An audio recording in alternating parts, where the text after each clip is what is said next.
Good morning, Flagler County, and welcome to Veterans on Point, a WNZF radio show developed in mind for our county's beloved and respected veterans population and anyone else listening via internet or podcast. I'm your host, David Lydon, the Flagler County Veterans Service Officer, and I am here with my friend and colleague out the office, Eric Flores. Good morning, Eric. Good morning, Dave, and good morning to all our listeners out there, and hoping that everybody's doing well health-wise and enjoying the weather, the heat, and all that good stuff that we have here in town, and the rain, because it rained a couple of days ago last week. If you're lucky enough to live in Flagler County, you are lucky enough, and you may notice that we have a guest in the studio today, and that is U.S. Army veteran Bernie Fitzgerald. Good morning, Bernie. Good morning. Good morning, all. Thank you for having me. I really appreciate it. Bernie is here from Senior Helpers. He is the owner, veteran operator of that business, and we're going to get to him in the second half, and he's going to talk to us about that and about other programs here in Florida that help senior citizens. Right, Bernie? Yes, sir. All right, yes, good. Sir. Looking forward to it. All right, so Massage by Natalie and Company. If you're a veteran here in this area and you have achy, breaky bones and muscles. Like we. Yeah. Like everybody that comes in our office. Yes. So Massage by Natalie, they are located at 4871 Palm Coast Parkway Northwest, Suite number 1 in Palm Coast. Phone number 386-227-7499. Check them out. Our League of Loyal Listeners. Bernie, we have a league of loyal listeners that follow us each week, and so we'd like to give a shout out and thank them for following along. So the leader is 90-and-a-half-year-old Billy Jones. So Billy, thanks for always being out there. Good morning, Mr. Billy. Real good friend Hope of you're mine. doing good. And then we got Navy Master Chief Dan and his wife Kay. Yes. Good morning, guys. They're up there in San Cyr. Yeah. You familiar with San Cyr? Yes, sir. Yeah. Yes, sir. And we've got our Marine pal, Jeff Kingdon. He's a woodworker.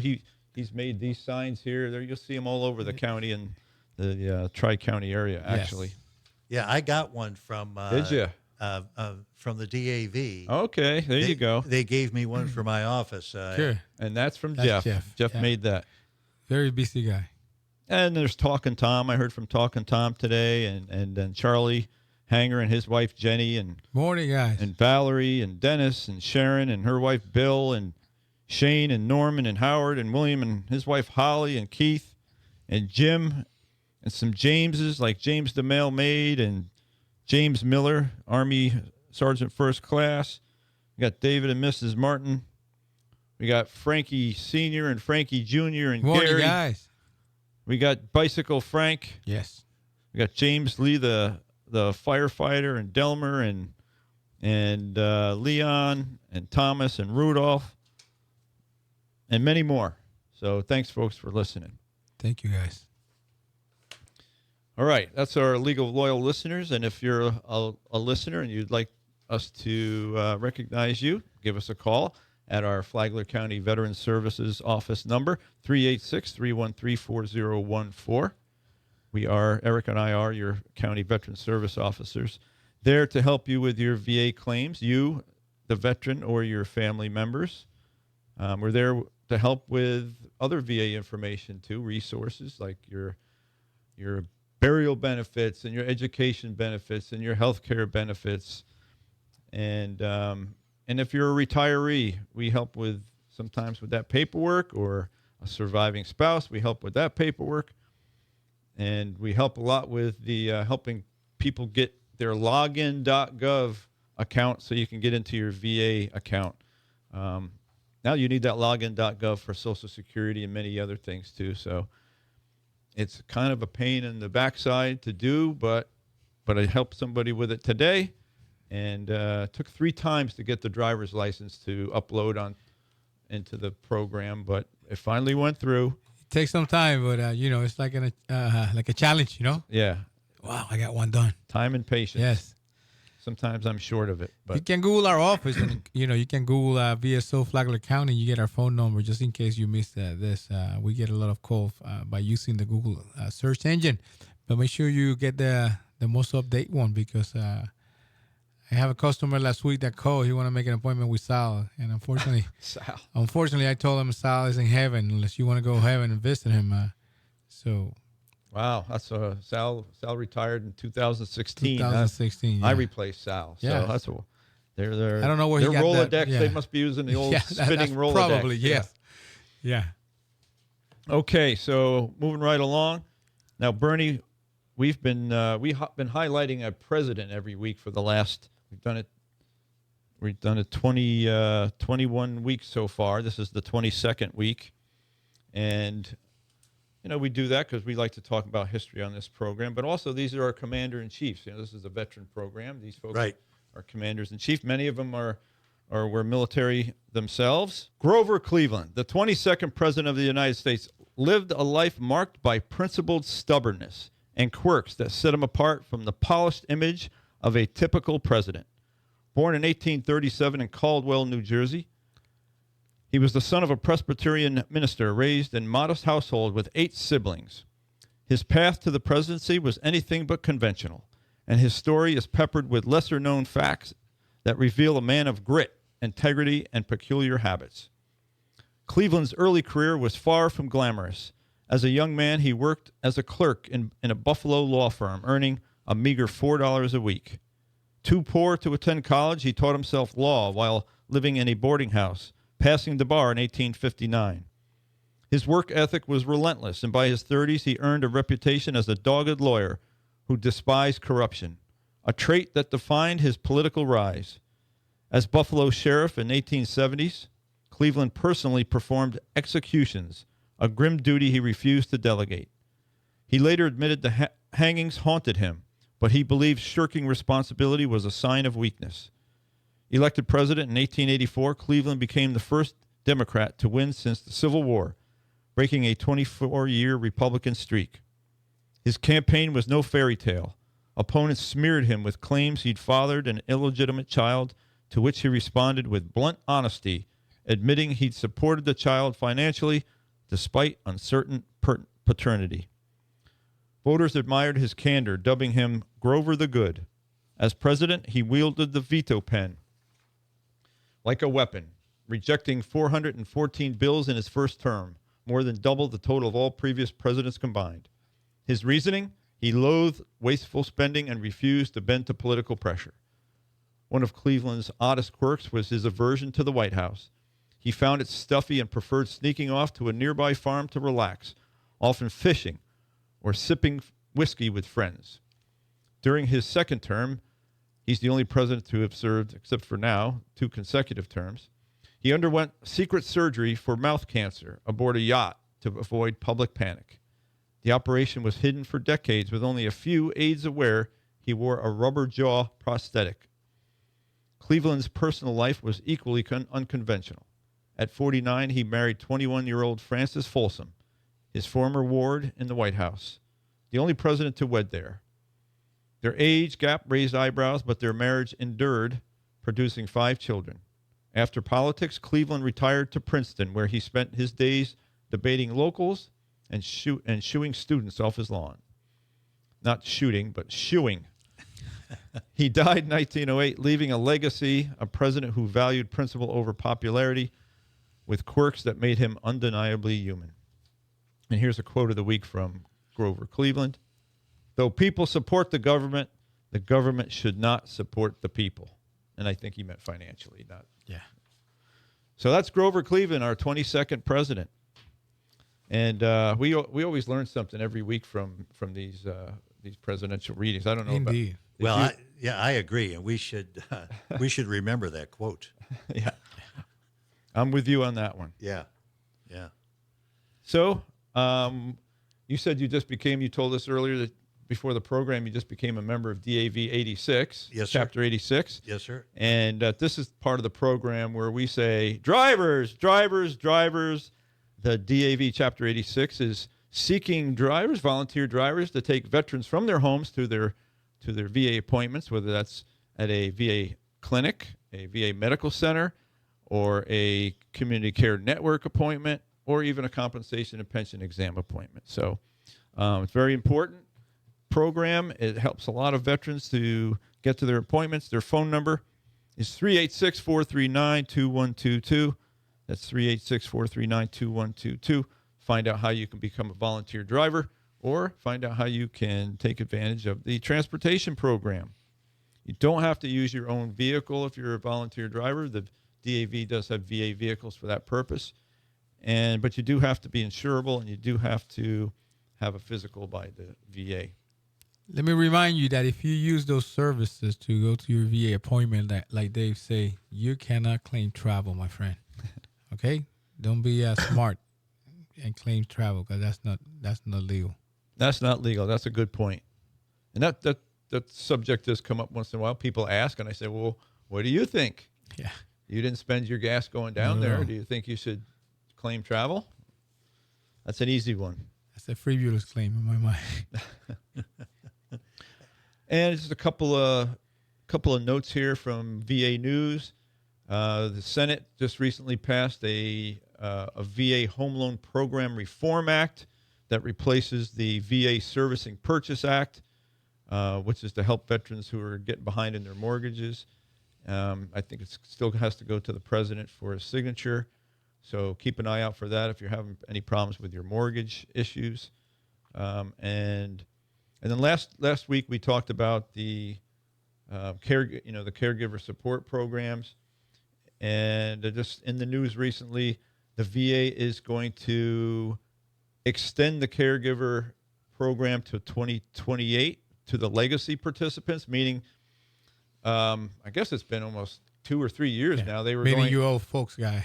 They were going to cut the program and kind of start fresh, but they got a lot of pushback, and they extended it for a couple years, and now they're going to extend it out to 2028. So if you're receiving caregiver funds, then you don't have anything to really be worried about for another 3 years. All right, so we've gotten through all that, and I want to make sure that we get some time in here for Bernie Fitzgerald, U.S. Army vet. Welcome to the program again. Good morning, sir, again. Hear from Thank you so senior much. helpers. Yep, thank you so much for having me. I am a proud U.S. Army vet and a patriot. I love our country, and taking care of our vets is something that when my wife and I started this business almost 11 years ago now, we bought our first franchise over in the Leesburg area. Our goal was to provide the best quality home care that we could and to focus on our veterans. Obviously, because I am a vet, and I don't want to, this is not a sales pitch. That's not the way Bernie operates. We care about our aging population. We care about our veterans. Senior Helpers is a little different than many of the other companies. We're disease focused. We specialize in dementia, Alzheimer's care, Parkinson's care, cancer care, ALS, all those horrible things that challenge people. And now, especially with veterans that are in their late 70s, early 80s, we all know the challenges that they're facing with prostate cancer and diabetes and everything. From being in Vietnam and surrounding areas with Agent Orange, we focus a lot on being able to help those folks. So there's a couple other things that Dave and Eric have allowed me to talk about. I'm on the board of Haven Hospice. I'm on the foundation board, and so many people do not understand what hospice is all about. And maybe one of these times I could come back and we could kind of dive down into what hospice is all about, so that people are not afraid to call a hospice company when they need palliative care or other care for their loved ones. And I'm also on the board of ElderSource, which is headquartered in Jacksonville. And that name really doesn't explain all of the benefits that folks can get, aging folks with disabilities. If they reach out and call ElderSource, I'm a volunteer there on the board. We actually get 6,000 calls a month from folks that need all kinds of support and care. We have folks in the 8 counties that ElderSource provides care that they may not be able to pay their electric bill. If they can call, before it gets turned off, they can reach out to ElderSource and possibly get some help there. Being able to understand all the nuances of Medicare and Medicaid, ElderSource can help with those things. So I enjoy being a volunteer on that. And They have folks that can explain the insurance issues to lay people. yes, sir. It's called Shine, and it's a group of elder volunteers that have really been educated in all the different insurances, health insurances, to help people. That's good to know. I just had that question come up today, and because as the spouse who's eligible for Champ VA, which would be a third insurance for her because she's got Medicare, she has Blue Cross Blue Shield, and the Champ VA would be there, but she is reluctant to give up the Blue Cross Blue Shield because she doesn't know if the free health care from the VA would satisfy some of her prescription. So can they get into Yes. those kind of conversations? Yeah. If people will call the helpline, Oh, okay, good. ElderSource helpline, they can get a lot of information. That's good to know. Great. And it's a good sized organization too. It's it's supported by the state and the federal government. So, I used them when I was applying for a long-term care for my mother. I went through them. yeah. And Eric, was it long-term managed care through Medicaid? Right. Yeah. Through Medicaid, but I have to go through them. That's a good program. Right. It is. Yeah. Humana is involved in that. Humana was They were the ones. Yeah. Uh-huh. The guy from St. Augustine. Yeah.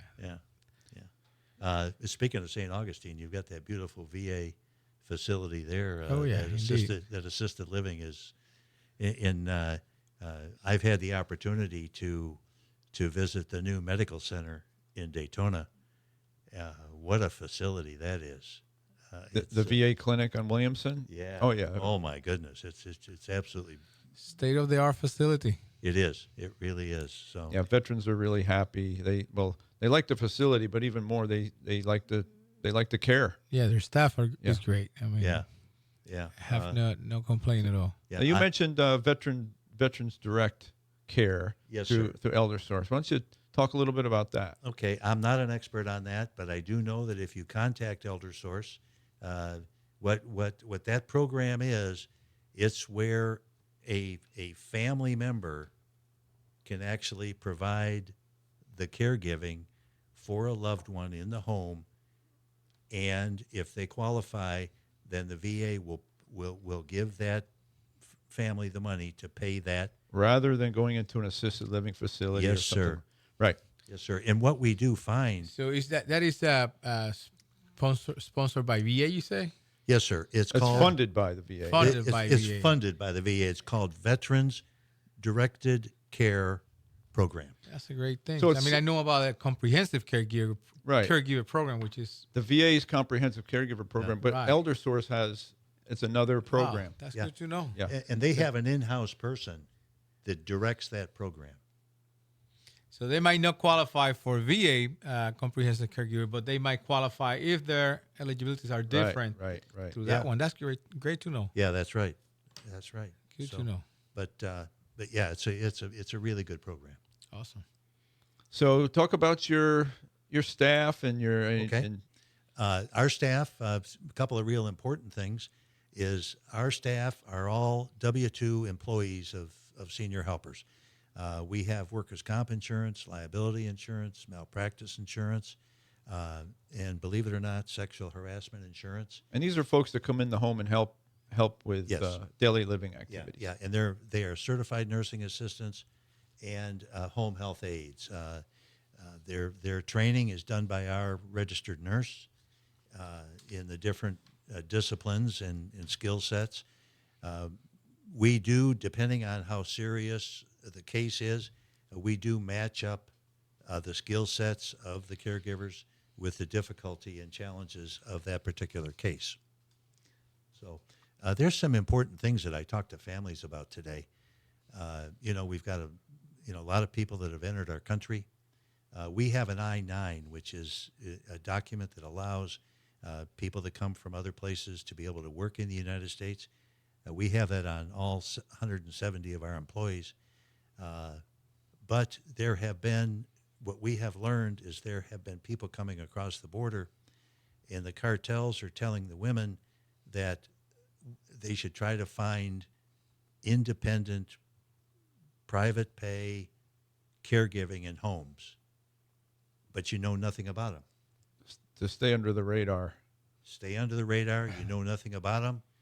And if you're a daughter up in Michigan and grandma is over in the villages or in Flagler County and she needs some care, and somehow, I'm not saying these people are not honest, but we don't know. That's the key, is nobody knows. Mm-hmm. And grandma's jewelry is in the bedroom in a drawer, and this person comes in to take care of grandma because they found him somewhere on the internet, and grandma's living by herself.